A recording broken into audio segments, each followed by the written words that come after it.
Hello बच्चों, मैं वीरेंद्र यादव आप सभी का TMIS होम बेस्ड एजुकेशन में हार्दिक स्वागत करता हूं। आज हम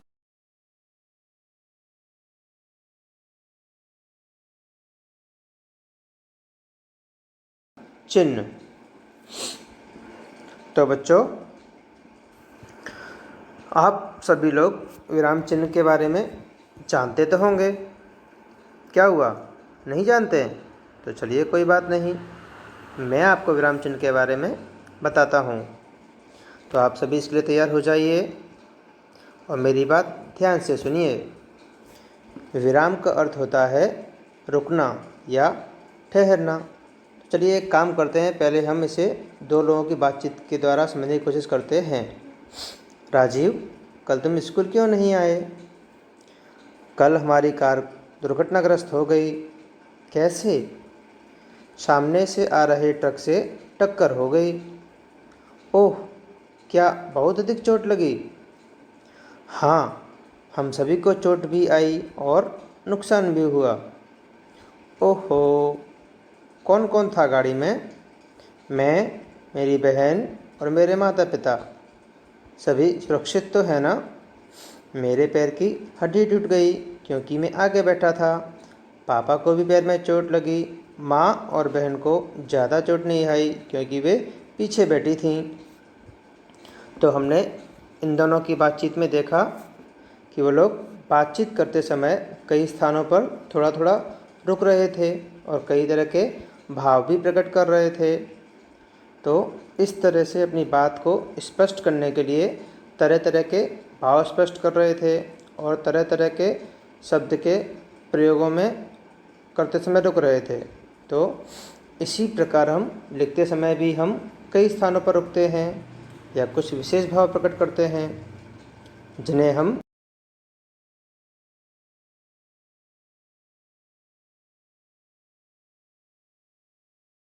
विशेष स्थानों पर रुकने का संकेत करने वाले चिन्हों को ही विराम चिन्ह कहते हैं।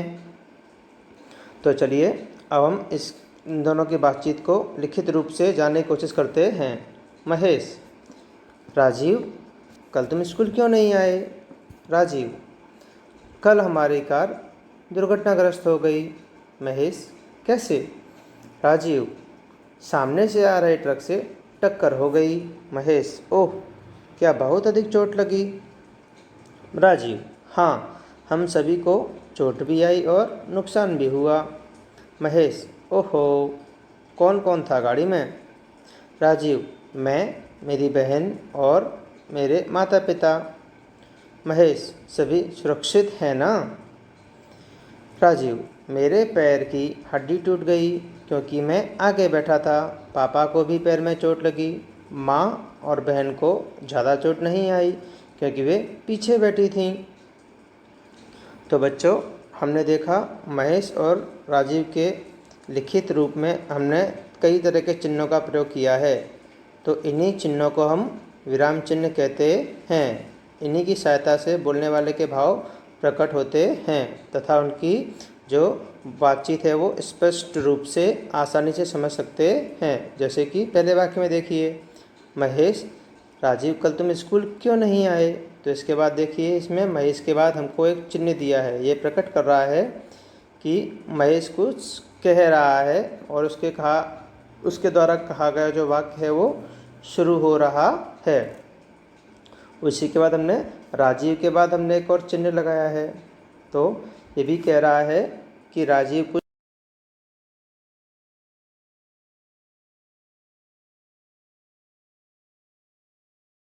महेश क्या है, राजीव को कुछ प्रश्न पूछ रहा है। तो बच्चों, इसी तरह लिखित भाषा में कई तरह के विराम चिन्हों का प्रयोग किया जाता है। तो चलिए हम विराम चिन्हों के बारे में जानते हैं। हिंदी भाषा में कई तरह के विराम चिन्ह प्रयोग किए जाते हैं। देखिए, एक तरफ विराम चिन्ह का नाम और दूसरी तरफ उसके चिन्ह हैं। पहला है पूर्ण विराम, अर्ध विराम, अल्प विराम, प्रश्न सूचक चिन्ह, विस्मय सूचक चिन्ह, उद्धरण चिन्ह, योजक चिन्ह, विवरण चिन्ह, कोष्टक, हंसपद या त्रुटिपूरक चिन्ह, निर्देशक चिन्ह, लाघव चिन्ह। तो चलिए अब हम एक एक करके इनको हम विस्तार से समझते हैं, उसके बारे में जानते हैं। सबसे पहला है पूर्ण विराम। इस विराम चिन्ह का प्रयोग वाक्यों के अंत में होता है। इस चिन्ह द्वारा कथन या वाक्य की पूर्णता का बोध होता है। मतलब इसमें वाक्य जब पूरा होता है तब उसका प्रयोग किया जाता है। जैसे बच्चा मैदान में खेल रहे हैं, मैं पत्र लिख रहा हूँ। तो बच्चों, इसमें चिन्ह के द्वारा बताया जा रहा है कि वाक्य क्या है, पूरा हो चुका है। दूसरा, अर्धविराम। जब पूर्ण विराम से पहले तथा कम समय के लिए रुकना होता है तब वहाँ अर्धविराम चिन्ह का प्रयोग किया जाता है। जिसे मैं अपना घनिष्ठ मित्र समझता था वही मेरा दुश्मन बन गया। कल मेरे मित्र आए, हम घूमने गए, हमने बहुत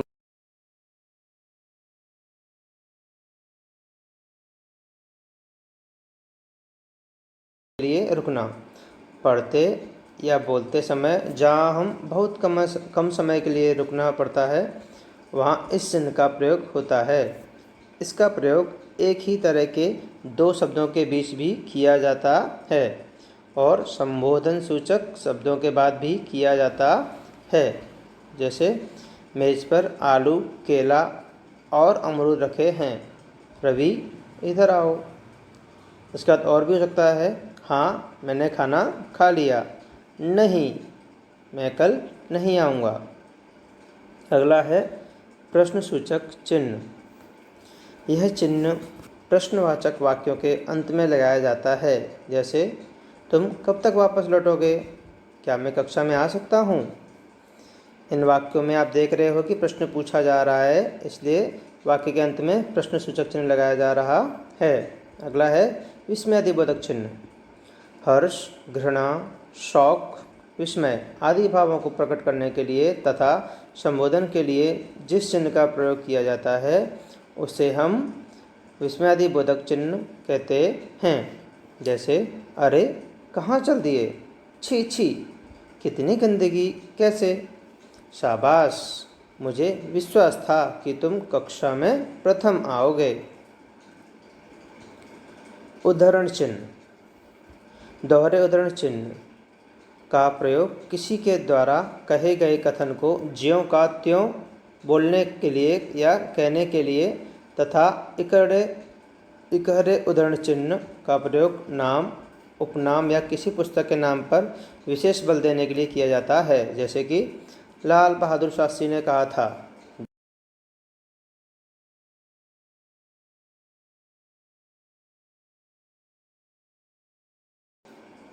योजक चिन्ह।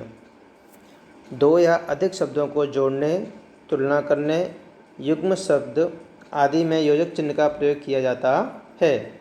जैसे मजदूर दिन रात काम करता है, सुबह उठकर माता पिता को प्रणाम करो। विवरण चिन्ह। किसी विषय अथवा बात को समझाने के लिए अथवा निर्देश के लिए विवरण चिन्ह का प्रयोग किया जाता है। जैसे संज्ञा के तीन प्रमुख भेद होते हैं, क व्यक्तिवाचक, ख जातिवाचक और ग भाववाचक। कोष्टक। किसी पद का कार्य स्पष्ट करने के लिए कोष्टक का प्रयोग किया जाता है।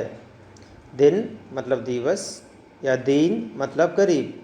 उसी तरीके से दूसरा क्रम का बोध कराने के लिए भी किया जाता है। जैसे अ, आ, एक, दो, तीन। और नाटक में, किसी भी नाटक में भावों को अभिव्यक्ति मतलब उसकी अभिव्यक्ति करने के लिए भी किया जाता है। जैसे राहुल गुस्से से कहता है, तुम सभी यहाँ से चले जाओ।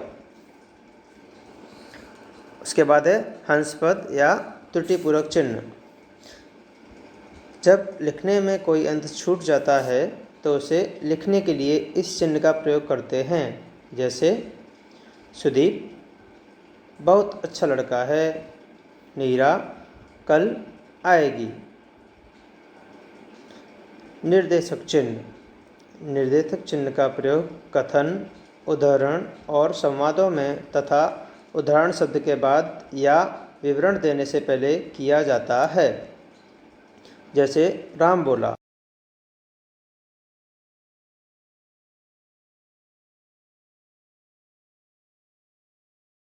लाघव चिन्ह। बच्चों, लाघव चिन्ह का प्रयोग बड़े शब्द को संक्षेप मतलब छोटे रूप में लिखने के लिए किया जाता है। बड़े शब्द के पहले अक्षर को लिखकर उसके बाद उसके आगे लाघव चिन्ह लगा दिया जाता है। जैसे पंडित का पंग, डॉक्टर के आगे डॉ। उसी तरीके से डॉक्टर सुनील कुमार, जैन डॉक्टर सुनील कुमार। तो बच्चों, मैं आशा करता हूँ कि आप विराम चिन्हों का प्रयोग अच्छे तरीके से समझ गए होंगे। यदि आपको कहीं कुछ समझ में न आया हो तो आप मुझे कमेंट बॉक्स में पूछ सकते हैं।